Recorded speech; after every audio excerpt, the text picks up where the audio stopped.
El día de hoy vamos a conversar con dos analistas políticos, integrantes aquí de la Casa de Otra Mirada, Alberto Adriancén y Nicolás Lynch. Con ellos para conversar un poco sobre cómo se está perfilando el escenario político en la actualidad. Una vez terminada la primera parte de la emergencia y ahora en pleno proceso de reconstrucción, esta llamada reconstrucción con cambios, empiezan a jugarse también algunas posibilidades de acuerdos políticos, un escenario donde se presenta el indulto a el posible indulto a Alberto Fujimori, el tema de las interpelaciones, las censuras a los ministros, es decir, estamos volviendo nuevamente a un escenario que existía antes de la emergencia. Vamos a conversar sobre ello con nuestros dos invitados a propósito de estos temas. Nicolás, Alberto, ¿cómo están? Buen día. ¿Cómo están? Buenos días. Bien, empecemos por este tema, el escenario que se está configurando con un tema delicado, en todo caso, que es el posible indulto a Alberto Fujimori. ¿Cómo ven este escenario? Bueno, yo creo que estamos viviendo en la actualidad un extremo, ¿no?, del deterioro de la democracia precaria que se heredó de la dictadura fujimorista de los 90, ¿no? La dictadura que establece en Fujimori y Montesinos entre el 82 y el 90 debilita las bases de la institucionalidad peruana, ¿no? El gobierno más corrupto de nuestra historia, con gravísimas violaciones de derechos humanos. Bueno, sus dos conductores, los siameses, como decía Alberto Andrade, de la maldad, están los dos presos, ¿no?, por delitos de lesa humanidad, aunque en las condenas esto no se haya dicho, ¿no?, porque no estaban calificados así en su momento. Entonces, yo creo que el deterioro de esta democracia tiene varios elementos. Tiene la crisis del modelo económico de extracción de materias primas por la baja de los precios en el mercado mundial. Tiene al mismo tiempo el deterioro de nuestra clase política, de los principales partidos, que se expresó en las elecciones pasadas, y al mismo tiempo una falta de oposición, ¿no? Es clamoroso esto, ni una oposición de centro, ni una oposición de izquierda clara existe en el país. La que existe no logra todavía juntar sus alfiles para pasar a la ofensiva, ¿no? Entonces, en esta situación estamos viviendo las consecuencias de los resultados del 2016, una clara hegemonía neoliberal, ¿no? Por un lado, la derecha transnacional, encabezada por Pedro Pablo Kuczynski, aparentemente más respetuosa de las libertades democráticas, del aspecto liberal de esta democracia deteriorada, y la derecha autoritaria, ¿no?, encarnada en el fujimorismo, ahora con Keiko Fujimori. Ya el enfrentamiento por quien lideraba el Estado se había dado en la coyuntura inmediatamente posterior a la toma de mando, ¿no?, con estas censuras de ministros, etc. El paréntesis, como has dicho, de los desastres, y ahora pasamos a un nuevo momento, ¿no? Un nuevo momento en que reaparece esa contradicción inicial, ¿no?, y que, digamos, tiene como punto posible, potencial de solución, la salida de Fujimori de la cárcel. El problema es en qué condiciones, para ellos, ¿no?, para la derecha neoliberal, en qué condiciones sale Fujimori de la cárcel, ¿no? Y desafortunadamente no ha habido una respuesta por parte de sectores democráticos, de izquierda, en el sentido de que cómo va a salir un dictador, un violador de derechos humanos, un corrupto de la talla de Fujimori de la cárcel, ¿no? Julio Kotler dijo hace algunos años, el fujimorismo es la otra cara del senderismo, ¿no? Tenemos una ley de apología del terrorismo, pero no tenemos una ley contra la apología del fujimorismo, por ejemplo, ¿no?, en la cual no sería insensato pensar, ¿no? Claro, dada la correlación de fuerzas, se vuelve insensato, ¿no? Pero en términos legales y de ejecutoria política en el país no lo es. Entonces yo creo que estamos en ese momento de ver cómo se dirime esta situación. Y el fujimorismo ha pasado a la ofensiva fuerte. Y tienen un aliado de última hora, ¿no?, con Alan García, que ellos quieren el indulto. ¿Qué significa indulto? Indulto significa olvido y perdón, ¿no? Y eso es inaceptable. Eso es inaceptable porque entonces ya se configura otro régimen político. Ya no sé si llamarlo democracia, ¿no? Ya se configura otro régimen político cuyo sino, cuyo objetivo va a ser la exclusión de los que no piensen como ellos, ¿no? Entonces, en ese escenario creo que estamos. Alberto, se presenta este panorama del indulto y parece que como no se lo dan, hay también todo un tipo de presión y empiezan a apuntar a los ministros. ¿Se está perfilando este tema de chantaje aparentemente político o es una jugada para llegar a otro acuerdo? No, de hecho es un chantaje, pero fíjate, yo creo que hay como, no me gusta decir la palabra circo, ¿no? Digamos, un espectáculo con 3 pistas, ¿no? Un baile con 3 pistas de baile, ¿no?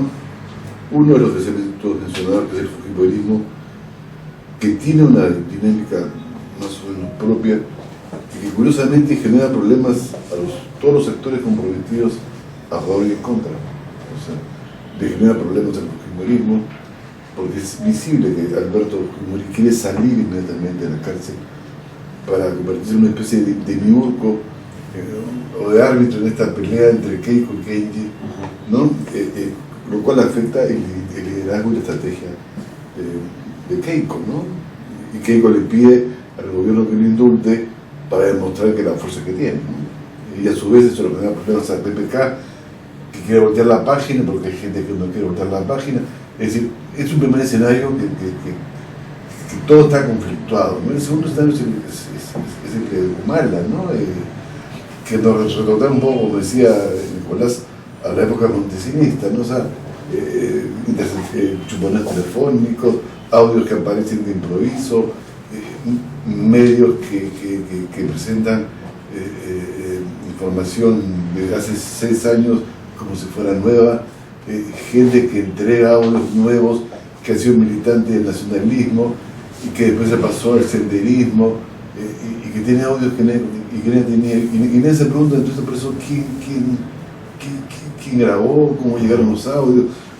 Me parece una cosa importante en el caso Humala, porque simbólicamente el final de todas estas cosas puede ser lo siguiente: Fujimori libre, Humala preso, ¿no?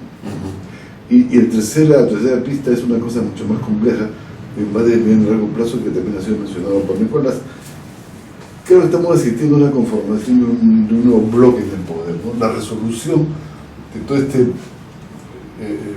problema que intenta resolver el golpe del 92, como llama Nicolás el esquema neoliberal, producto de una constitución del 79 que tiene una serie de mecanismos contrarios al neoliberalismo, que pese al golpe de Estado del 92,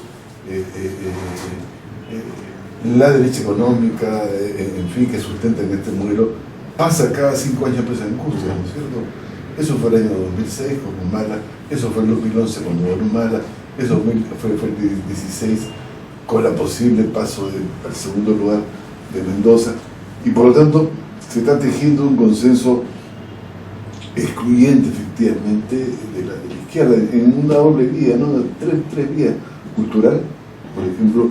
Tengo entendido que se quiere revisar ahora la parte histórica de la currícula escolar para revisar el problema de la CBR, la guerra interna. Uno pasa de la ideología de género a la parte histórica, ¿no es cierto? Se le mete una especie de investigación en la comisión ética absurdamente a los congresistas Arana y ¿cómo se llama? Arequipa? Apasa, por apología del terrorismo, lo cual es un disparate desde el punto de vista. Se rodea el local de Pata Roja porque se teme que van a salir a una marcha sin ilegal o sin permiso.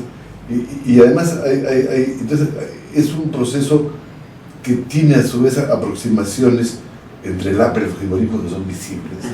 Y finalmente el problema es cómo enganchar eso con el gobierno, ¿no es cierto? Que tiene, entre comillas, caviares adentro y que los van a sacar, ¿no? O sea, parte de esto es el chantaje contra la sombrío.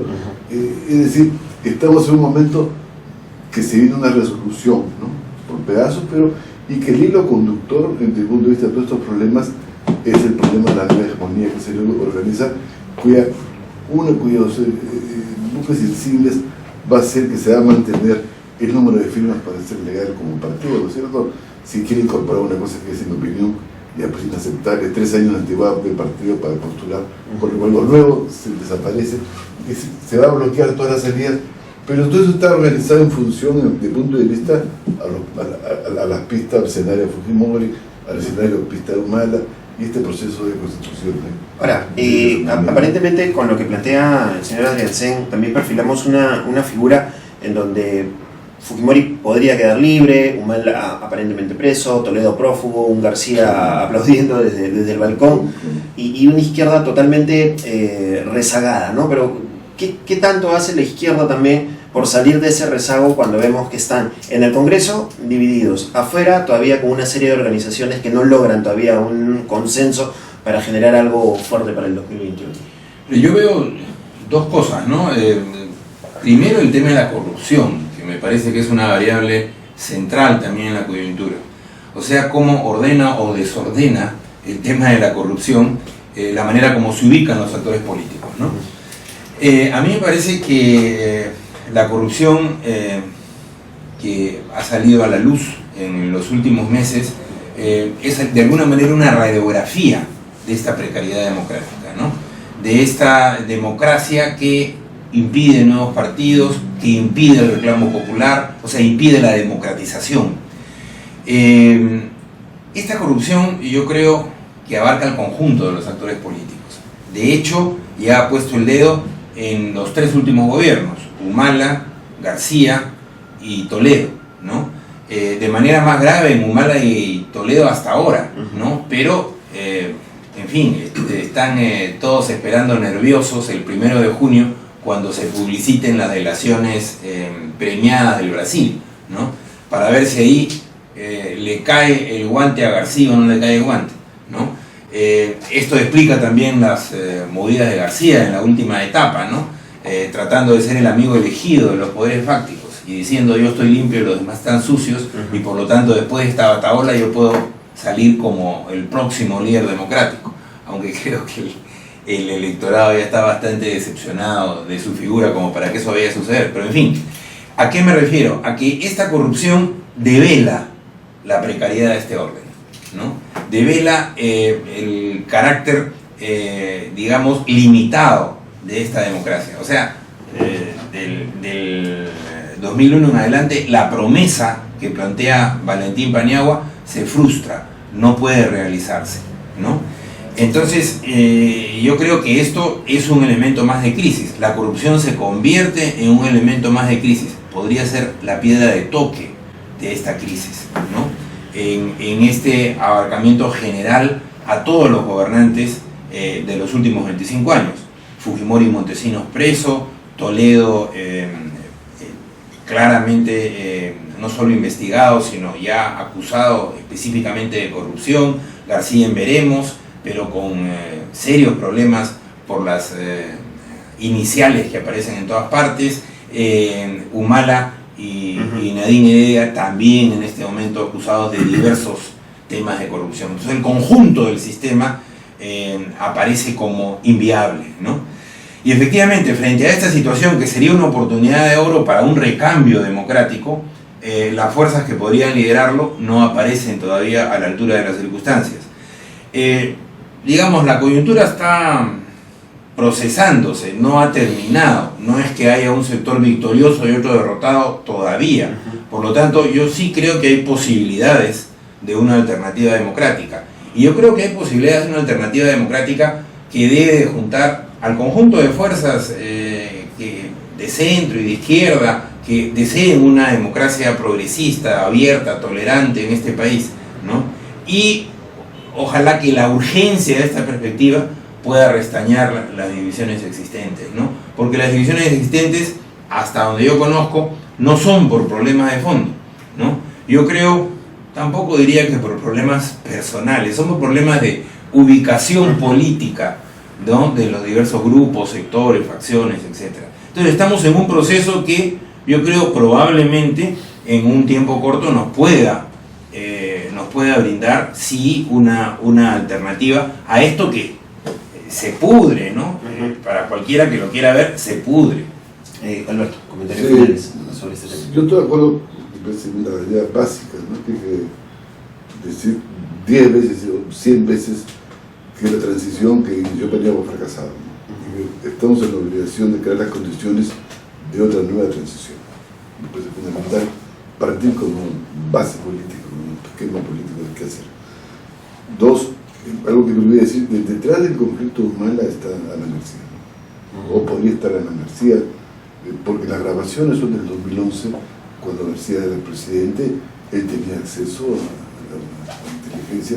Hay todo un debate si las grabaciones inclusive podrían haber participado gente de la DEA, no quiero explicarlo, pero que demuestra es lo que este intento de Alan de juntarse en este bloque, en este nuevo bloque del poder, ¿no? O sea, como dijo, yo soy limpio, no soy corrupto, inclusive darse el lujo de decir yo lo puedo dirigir, ¿no? Eso, y lo tercero es el caso de la izquierda. Yo creo que hay un sector de la izquierda que está mal realmente, ¿no?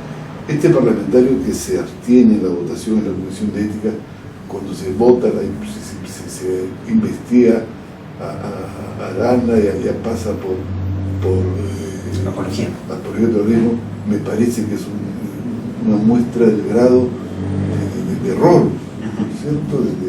De incomprensión de la coyuntura, ¿no es cierto? Y además creo que hay en estos nuevos grupos de izquierda una voluntad de fundar un partido para después decir vengan todos. Y creo que esa posibilidad cada vez es menor. ¿No? Es menor porque no van a cambiar no van a bajar las firmas, etc. Entonces, por lo tanto, hay un momento de decir, bueno, ¿cómo hacemos todos juntos? ¿No? Si hacemos separados vamos a perder. O sea, eso me parece que es el tema del debate. Y la conciencia que si no se hace algo rápido en la izquierda, la estrategia desde el punto de vista marginalizarla, o sea, y casi en parte una parte de la izquierda está haciendo esfuerzos que eso suceda, también eso sea de paso. Por eso y finalmente yo diría que el tema de fondo en este caso no es tanto en la izquierda, son los electores. Mi tesis es que hay electores que siempre votan no derecha. Los votantes de Mendoza, el más del 90% fueron votantes de Humala. Se ha hecho una corrida estadística sobre eso, más del 90%. Y sospecho que son los votantes también del 2006. Entonces hay un conjunto de electores que siempre le genera a la derecha la zozobra, el miedo, y que no saben qué hacer porque son indomables, no se pueden lograr. Pero lo mejor es saco a la gente que los pueda representar. Muy bien, Alberto Ariancén, Nicolás Lynch, muchas gracias por estar con nosotros en esta edición y nos encontramos la próxima semana en otra edición de Mesa Política.